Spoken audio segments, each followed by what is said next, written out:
Chers amis, Shalom Uvracha Bezrat Hashem en ce jeudi. Nous sommes aujourd'hui le jeudi 23 du mois de mai et le 15 du mois de Iyar. Shiur proposé pour un prénom, Yentel. Intéressant de voir ce prénom rarement donné, mais qui a fait beaucoup parler de lui avec le film Yentel, où une chanteuse américaine juive, Barbara Streisand, portait ce nom. Un film avec donc des chants. Je me rappelle, j'avais vu ce film, j'étais assez jeune, on peut dire. Et c'est vrai que j'ai autour de moi quelques personnes, une cousine de mes enfants s'appelle Yentel aussi. Mais c'est un nom assez rarissime. On n'a pas l'habitude de l'entendre. Et on va dire donc quelques détails sur ce nom, ce prénom. Je suis racheté par Keren, Bezrat Hashem, pour la réussite dans tous les domaines matériels et spirituels, bonne santé, bon zivugagoun. Shlom Bayit est une descendance de Tzadikim dans la Kedusha. Pour Tanya Nova, Eliav Shlomo, Ze'ev Yaakov, Yentel Josiane, Bene Keren. Et pour la venue très vite du Melech Hamashiach Tzidkenu B'mera B'yamenu Amen V'Amen, en pensant une grande refouach shlema pour tous nos blessés, toutes les personnes malades. Ezrat Hashem, Achlama Meira ou Briut Etana. Alors effectivement, ce cours qui est demandé que sur un prénom Yentel ne sera pas très long, mais en tout cas j'espère qu'il sera plutôt efficace. Yentel, il est appelé dans certaines régions, en Belgique, il y en a qui le porteraient éventuellement, on connaît ce nom-là dans certains pays des terres froides, mais il est reconnu pour être en tout cas un nom judéo-ashkénaze, yiddish. Yentel, qui prend sa racine de certaines lettres hébraïques, mais dans l'absolu, on ne peut pas dire que ce soit un nom juif de la Bible, non, mais que ça voudrait dire quelque chose. Quelqu'un aurait traduit le nom de Yentel qui veut dire « avec Dieu ». Alors je ne sais pas, mais je ne parle pas le même hébreu que lui, parce que je ne vois pas en quoi Yentel, quand on l'écrit, donc Yun, Nun, Tet et Lamed, c'est comme ça qu'on doit écrire le nom Yentel. Il y en a qui peuvent rajouter la lettre Aleph, éventuellement, mais ce n'est pas tout à fait juste dans la grammaire du prénom Yentel. Yentel ou Yentel, c'est Yud, Nun, Tet, Lamed. C'est comme ça, en tout cas, qu'on l'écrit en hébreu. Après, chacun peut trafiquer, puisque c'est un prénom, et un temps soit peu un peu fabriqué. Voilà. Donc, bon Iriksad Beyachad Bezrat Hashem, à propos de Yentel. Prénom brillant, on peut dire, sur certains points, avec beaucoup de qualités et un défaut majeur qu'on va voir ensemble. Donc, Yentel, prénom judéo-yiddish, est rarement donné. Le Yud et le Tet du nom de Yentel représentent la bonté simple. Ce sont des gens qui ont une bonté simple dans leur caractère. Le Lamed et le Nun représentent un mélange de bonté et de rigueur. C'est-à-dire, ce sont des gens aussi qui peuvent avoir des rigueurs à ces murailles de Chine, comme on va le constater au fur et à mesure du développement de ce prénom.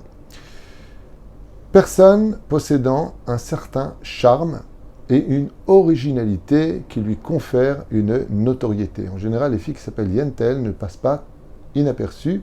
Ce sont des femmes qui ont un certain charme, en tout cas, et une originalité dans leur façon d'exister et d'être. Avec une notoriété qui est très ambiguë, car, on va le voir, ce sont des gens qui sont assez appréciés, en tout cas le nom de par lui-même est un nom assez apprécié pour sa singularité, excusez-moi pour le français, et son nom un peu exotique. Donc c'est un nom qui ne laisse pas en général l'oreille inattentive, Yentel, c'est un nom sympathique. Personne au caractère plutôt douce et féminine, avec des facultés créatives, personne assez têtue, ambitieuse, courageuse, et grâce à leur détermination, savent affronter les défis de la vie avec confiance. Mais, il y a un grand mais ici qui intervient, les caractéristiques des personnes, donc des femmes, puisque c'est un nom féminin qui s'appelle Yentel, c'est que ce sont des filles extrêmement sensibles. Et ce côté extrêmement sensible les met en porte-à-faux, voire à commettre des maladresses avec, malheureusement, qui dit sensibilité, dit pousser les choses un peu à l'extrême, avec des crises à l'extrême, avec un côté têtu à l'extrême, avec un côté boudé à l'extrême, vechenalze aderer. Ce qu'elles doivent travailler, c'est leur côté extrêmement sensible, dû au fait qu'elles ont besoin d'avoir confiance en elles et d'être constamment relevées, remontées. Mais elles savent, comme on va le voir tout de suite dans les caractéristiques de ce nom, Shem Me'od Charismati. C'est un nom qui est très charismatique. En général, ce sont des filles qui sont souriantes et agréables. Elles ont un sens aigu de la justice en elles, ce qui donc, dans leur côté sensible, crée des fois des discordes qui auraient pu être évitées. D'où l'importance pour elle. Donc, quand elle estime qu'elle a raison, elle a raison. Comme elle est têtue en plus et qu'elle est sensible, elle va se protéger en s'éloignant, des fois un peu de façon brutale. L'importance pour elle est donc, si elle veut se réparer et s'arranger, étant donné qu'elle aime avec un sens aigu la justice, il est impératif pour elle de s'attacher aux lois juives et à la morale juive pour que sa sensibilité et que ce qu'elle demande comme étant une justice soit juxtaposée à la morale juive et aux lois juives. Parce que si elle est dans la Torah, alors elle sera justice, disant et éduquant ses enfants selon la morale et ce qui est honteux de ce qui ne l'est pas. Mais si chas vechalila vechas, elle s'assimile, eh bien elle va rentrer dans la normalité de cette débauche qu'on vit aujourd'hui en 2024, prétextant que c'est normal, alors que ce n'est pas normal. D'où l'importance, quand on s'appelle Yintel, de s'attacher encore plus fort à ces règles de la loi juive pour éviter des débordements qui seraient chas v'shalom en marge de la Torah et des mitzvot. Donc pour faire correspondre leur vision des choses à celle de la Torah, l'importance, quand on s'appelle Yintel, Damash, de vraiment s'attacher à cela. Ce sont des femmes qui recherchent l'amour, l'harmonie, la famille. Ce sont de bonnes mères en général. Elles ont toujours des idées créatives. On va voir ensuite la nature imaginative et intuitive leur permettent de trouver souvent des solutions aux difficultés de la vie. Donc elles réfléchissent beaucoup, elles aiment parler, elles aiment communiquer, mais pas avec tout le monde. Elles choisissent particulièrement leurs amis.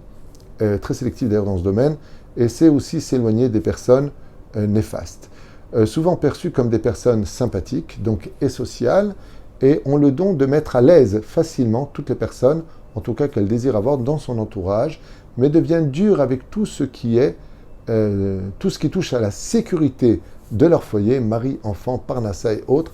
Elles savent avoir le radar qui se lève et mettre en garde dans ce domaine, grâce à un côté intuitif très développé chez les filles qui s'appellent Yintel. Personnes en général gentilles et aimantes, curieuses. Elles adorent apprendre plus de la vie que des livres. Donc elles préfèrent le côté un peu aventurier, sortir, voir, apprendre sur place que de s'asseoir à bouquiner. C'est pas trop leur truc. Elles doivent faire essentiellement attention au regard des autres et surtout des hommes, dû à son charme assez attirant en général, parce qu'elle ne passe pas inaperçue, et faire attention de ne pas trop parler avec facilité avec toute personne. Comme elle est sociale et qu'elle est sensible, il arrive des fois qu'elle puisse se confier, mais pas aux bonnes personnes, ce qui pourrait l'emmener à rencontrer des difficultés par la suite. Alors, il y a 3 choses que j'ai retenues de ce prénom. Aleph, c'est que ce sont des personnes, quand on s'appelle Yintel, qui aiment être au centre des choses. Ça veut dire que la pire chose que pourrait faire un mari Yintel, c'est de la mettre de côté et d'être au centre. Elles aiment être, si tu es au centre, mon mari Yintel veut être au centre, juste à côté. Et quand elle est entre filles, elle aime bien aussi être au centre des choses, mais pas de façon imposante ou de façon orgueilleuse, mais tout simplement parce qu'elle estime que c'est une place qu'elle pourrait bien occuper pour mieux gérer et améliorer l'ambiance. Ensuite, aime motiver, car elle est très optimiste, elle peut être une belle psychologue dans son domaine. Au niveau de la psychologie, elle sait réfléchir, mais attention, son côté sensible peut l'emmener à ne pas analyser correctement toutes les données. Et ensuite, elle aime les enfants et la vie en général. C'est une fille qui aime kiffer, c'est une fille qui aime rire, c'est une fille qui aime la vie de par elle-même. Quand elle aime la Torah, elle aime à fond. Quand elle aime quelqu'un, elle aime vraiment. Elle ouvre son cœur, mais toujours avec ce même problème qui est récurrent, c'est qu'elle est sensible à tout. Une fois qu'elle a donné, elle estime aussi que de l'autre côté, elle doit recevoir et saura le faire ressentir. Quand elle se met en colère, ça se traduit souvent par des larmes ou une colère qui peut être un langage, celui du silence, sur lequel par la suite, elle peut exploser. Mais de façon générale, donc justement, c'est la lettre Lamed et Noun dans le prénom qui intervient ici, qui est bonté et rigueur dans les 2 lettres qui forment l'équilibre. Mais comme on le voit avec le Yud et le Tet dans son nom, qui est bonté simple, pas monter à l'extrême. C'est pas une fille qui est généreuse à l'extrême. Elle est généreuse. C'est pas une fille qui est dure à l'extrême. Elle est dure. Son équilibre au niveau des lettres le fait en tout cas. Voilà tout ce que j'ai pu trouver dans mes livres, dans les analyses des lettres, derrière mes livres sur le secret des lettres. Quand on fait une réunification des 4 lettres dans cet ordre-là, voilà plus ou moins les caractéristiques qui en ressortent. En espérant que cela donne de bonnes réponses. Bezrat Hashem, en général dans les prénoms, je me suis encore jamais trompé. J'ai eu que des retours sur tous les prénoms qu'on a fait, des témoignages de plusieurs familles qui me disent que le nom est exactement ce qu'est leur enfant. Donc voilà, ce qu'on a à retenir d'elle, c'est qu'elle doit absolument, si elle doit étudier un livre, c'est le Shulchan Aruch, c'est la moralité. Et comme elle est très justice, elle risque aussi de l'utiliser à mauvais escient en faisant des réflexions. Alpi Torah, t'as pas le droit, et ça c'est assourd, doucement, mais sûrement. Parce que quand elle fait les choses, elle les fait en général jusqu'au bout. Voilà, Yentel, prénom judéo-yiddish, il y a encore pas mal de choses à dire, mais je ne leur accorderai pas ma confiance, parce que c'est pas forcément venu de nos livres. Là, ce que j'ai écrit, c'est plutôt un résumé de ce que j'ai pu en retenir. On souhaite une bonne éducation à tous les enfants d'Israël qui s'appellent Yentel, ou qui s'appellent Sarah, Rivka, Rachel ou Léa. Ce qui compte, c'est de savoir que quand on a de la Torah, on est au-dessus de tous les mazalot et de tous les noms que l'on pose, même si les noms interviennent au niveau du mazal et du caractère, comme l'enseigne Gemara dans Maseret Shabbat 156, Amoud Aleph et Amoud Bet, pour lequel on a vu que Sarah ne pouvait pas avoir d'enfant, mais Sarah peut avoir un enfant. Yeshuot venechamot bracha ve'atzlacha bezrat Hashem a'ava ve'arva shalom ve'reut.